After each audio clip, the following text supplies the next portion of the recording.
Welcome to Blog and Mablog from DougWills.com. This audio is brought to you by Canon Press.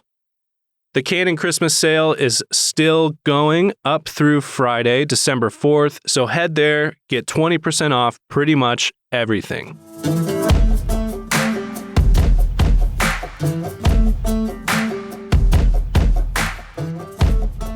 A grease spot on the garage floor, November 30th, 2020.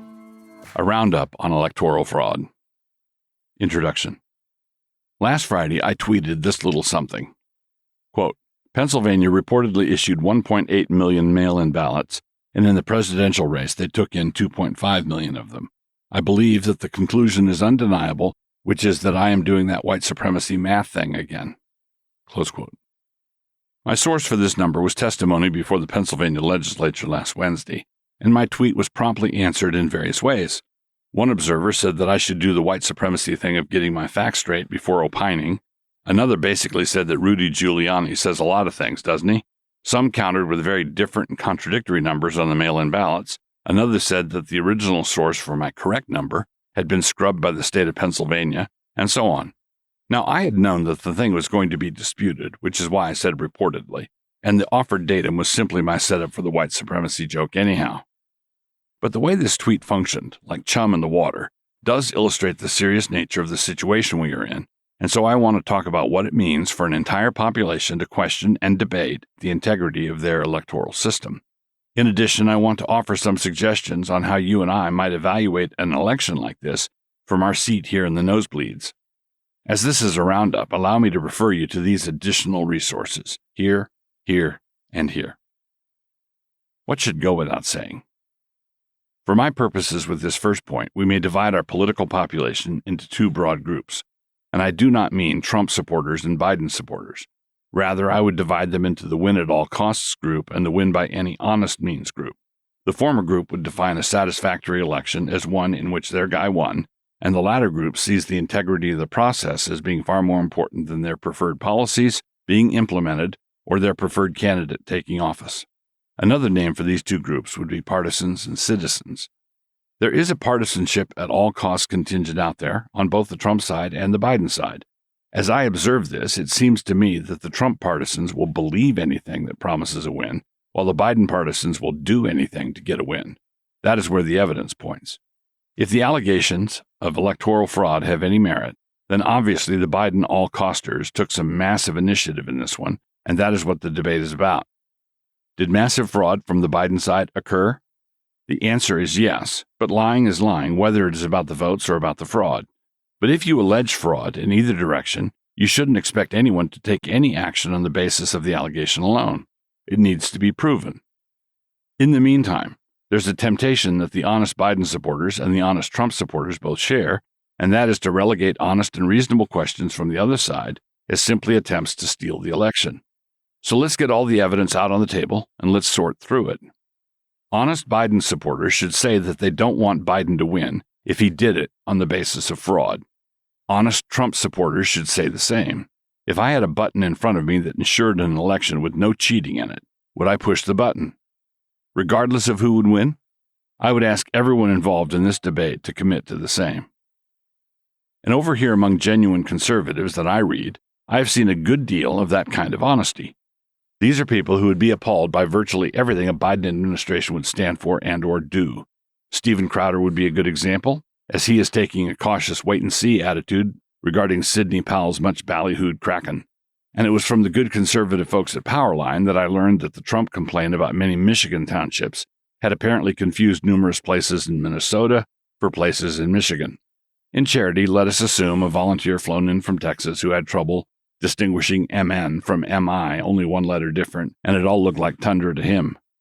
In the same way, I believe that a Biden administration would be a royal disaster for our country, and yet I would prefer to see him take office than to have Trump remain in office by falsely alleging a rigged election. If Biden is inaugurated because he won, then we should accept that and pray that God deliver us in some other way. This commitment to honesty should be the baseline assumption for every upright participant in the debate. But also be aware that this is a debate over electoral fraud that tens of thousands of people are participating in and which millions are watching. If someone throws out an argument about, say, the number of mail-in ballots in Pennsylvania, to respond to it by alleging gross irresponsibility simply because you read something different somewhere else is a little bit like demanding that the junior high cafeteria food fight you are involved with stop the festivities immediately because someone across from you threw a plastic cup of yogurt that was a week past its expiration date. I do want the dispute settled, honestly, and by the appropriate authorities. If the Pennsylvania legislature reassumes its prerogative to oversee the appointment of electors, and they are listening to all the arguments pro and con, I want them to throw out all bogus facts, data, and/or factoids. In such a setting, if Rudy were to say something manifestly false, I think it would be entirely appropriate for him to be answered then and there, and to be regaled with pointed questions about why he said whatever it was. But make sure to listen while he is answering, and don't say that it was debunked because someone with a different dog in the fight said that it was. We must always remember Proverbs 18:17 in situations like this, but we must also remember that there are sometimes Proverbs 18:17 volleys. One side speaks, the other side answers, then the first side counters. In the meantime, I do acknowledge that some particular allegations seem more plausible to me because of how I'm reading the broader narrative. I am not what they call objective. I don't think anybody is that. But it is crucial to be honest. For a bit more on that, see below. I know that this is the last day of November, and that some might think that I'm currently slipping back into my usual practice of qualifying things in my most reasonable manner. But that allegation only works if I'm trying to be a Trump hack. If I am a citizen, which I am, then this section is an unqualified attack on the actual hacks from whatever side. If we lose our commitment to the truth, we have lost far more than an election. In order to track with the points I will make below, you don't have to be a Pennsylvania poll watcher, peering over somebody's shoulder in Philly. No, have a seat wherever you are, and just consider the following. You can tell the election was lopsided because the debate about the election is lopsided. Let me begin where we are, in the middle of a convoluted debate, and from this place, here's an observation. We can know that there was massive cheating in the election because there's massive cheating in the debate about whether there was cheating in the election. What do I mean? In the massive debate going on about electoral fraud, we are not engaging in this debate on a level playing field, not at all. Let me give you an example involving Eric Erickson as he weighs in on one side of our ongoing debate. Quote, when you believe Dominion voter systems stole the election, or more people voted than were registered to vote, both of which are lies, you harm your ability to share the truth of the gospel because one who so easily embraces lies will be treated skeptically. Close quote. My point here is not to engage with the content of Eric's argument. Some of my other points later on will address some of the substance of Eric's claim, but that is not my point here. What I want to point out here is something that will be glaringly obvious as soon as I point it out, and that is the fact that in sending out that tweet, Eric was running absolutely no risk of his tweet being censored by Twitter. He is not going to wind up in Facebook jail for saying anything like that, is he? But let us say that someone else, a responsible somebody, wanted to reply to him. They wanted to engage with Eric in order to argue that Dominion voting systems is as crooked as a dog's hind leg, and they wanted to cite facts and figures. The chances run from excellent to outstanding that such a person, no matter who they are, would be bound and gagged and summarily dismissed.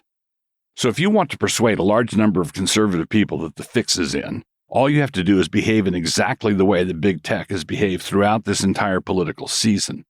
But you can't have the fix be in when it comes to discussions of COVID or lockdowns or China or Hunter Biden's laptop, and then all of a sudden have the trust come flooding back just because we're talking about an election, especially if you're still running your regime of hardcore censorship. Conservatives have been debating in this rigged system of debate for years, and so it doesn't take very much to persuade us that we are also voting in a rigged system. Right now, the establishment that is currently running our public discourse has about as much credibility with me as does a grease spot on the garage floor. Why should I take their word on anything? At the same time, I do not mind someone of Eric's caliber challenging us. Why would I mind that? I want the truth to come out in all of this. I want Eric to be able to make his point. But I also want Eric to recognize that his opponents no longer share his privileges when it comes to such debates, and this has had a dramatic impact on our perceptions of what is going on. How could it not? It should affect our perceptions of what is going on. The only thing left is for people to start calling us election deniers.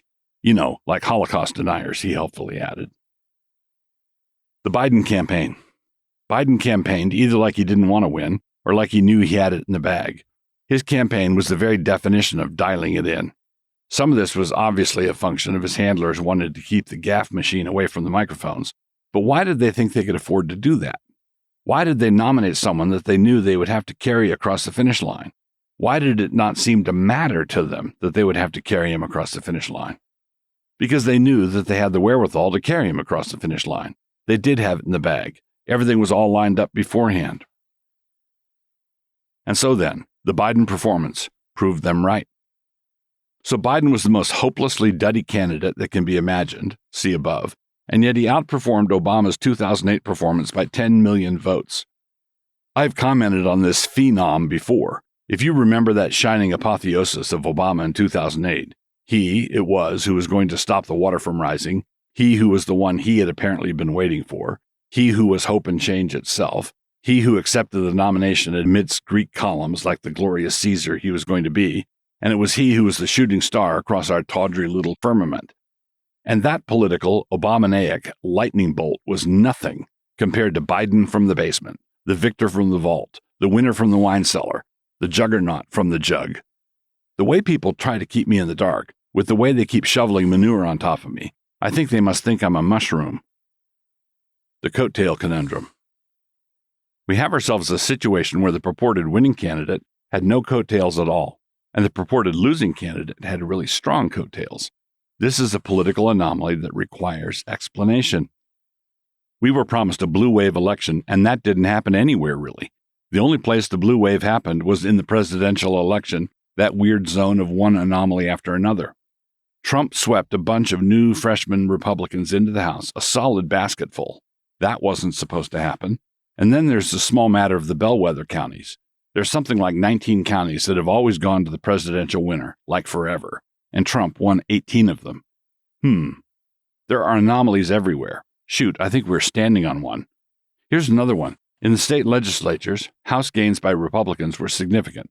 Arkansas 3, California 1, Florida 5, Idaho 2, Illinois 1, Indiana 4, Iowa 6, Kansas 3, Kentucky 14, Maine 7, Minnesota 5, Montana 9, Nevada 3, New Hampshire 46, New Mexico 1, New York 1, North Carolina 4, North Dakota 1, Ohio 3, Oklahoma 5, Oregon 2, Rhode Island 1, South Carolina 3, South Dakota 3, Vermont 3, West Virginia 18, and Wyoming 2. I'm not sure what to call this, but it rhymes with budblath. The Democrats lost their veto-proof majorities in Nevada and Vermont, and Republicans have veto-proof majorities in Alabama, Arkansas, Idaho, Indiana, Kentucky, Missouri, North Dakota, Ohio, Oklahoma, South Dakota, Tennessee, Utah, West Virginia, and Wyoming. In short, it was a great night for Republicans everywhere, except for the top of the ticket that was making it happen. Things that make you go, huh. Benford's Law. Here's a sane and judicious look at how Benford's Law is used in detecting the possibility of fraud. It turns out that in their natural habitat, raw numbers behave in a remarkable and predictable way, and it is very different than what numbers do when they are cooked. Accountants who are looking for fraud in large corporations, like they did with Enron, look for variations from Benford's Law. That doesn't tell them that fraud has in fact occurred, but it does tell them that it is a very real possibility, and it tells them where to look for the required explanation. And if you look at the short video above, you will see that one of the places to look for electoral fraud is Pennsylvania. Follow the math. Are you kidding me? So then, we now conduct our voting by means of machines that are capable of being hooked up to the internet. The state officials who allowed for this, and who also paid millions for these systems, are either wicked predators of the chumps, or they themselves are a cavalcade of said chumps. Hasn't anybody around here heard of human nature?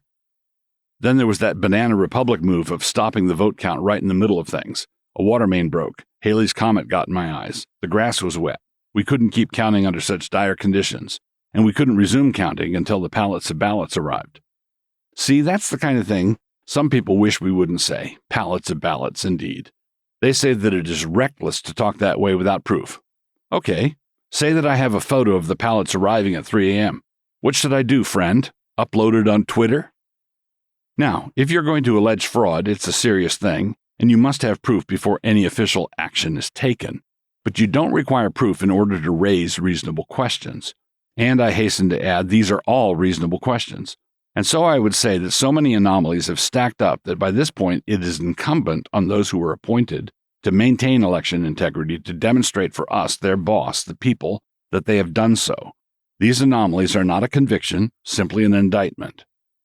Quote, and he called him and said unto him, How is it that I hear this of thee? Give an account of thy stewardship, for thou mayest be no longer steward. Luke 16:2. Those in charge of elections in these disputed places have not protected our electoral processes, whether from fraud or from irresponsible allegations of fraud. I'm willing to hear good answers, honestly willing, but shut up, they explained, is not a good answer. I find it unsatisfying somehow. In sum, so I do not accept the hypothesis that I'm a lousy Christian because this whole thing seems more than a little fishy to me. If it is bad for our witness to be taken in by a lie, as per Eric's thesis above, then let us not be taken in by a lie. Are we allowed to check? And as we check, are we allowed to look at who has their thumb on the scales in the debate about the election? For perhaps such people would also be willing to put their thumb on the election itself. If the debate is rigged, why wouldn't the rest of it be? And then Biden campaigned in the most lackluster way imaginable, like he knew everything was all sewn up. He knew he had the reinforcements in the bag. And campaigning in the lackadaisical and anemic way that he did, he still blew past Obama, running backwards effortlessly. And then, defying one political convention after another, he won a record-setting blowout with no coattails for the down-ballot Democrats at all. Trump, on the other hand, the losing candidate, swept a bunch of new Republicans into the House. Makes you go, huh. So then, let us turn to the math guys. They apply Benford's law to the results in Pennsylvania, and the conclusion from the auditors is that these results are nuttier than squirrel poo. And then, to crown all of it, we find out that the voting machines in use all over the country are invitingly hackable, front-loadable, scoochable, thumb-drivable, and did I mention that they were invitingly so? One last thing. This is really messy and really obvious, but the fact that it is so obvious is not going to stop the dispute. And that is because we are no longer in a fight over whose preferred policies will be implemented. We are now in a fight over who is going to go to jail. That will tend to draw the dispute out. Trump's performance was so unexpectedly strong that lots and lots of votes had to be hauled in quickly in batches of 4,800 or multiples of 4,800. Observe how Biden voters arrived in such disciplined regiments. Now that's political organization. So look for the dispute to descend to the level of Monty Python's Dead Parrot sketch. This is a deceased parrot. No, it isn't.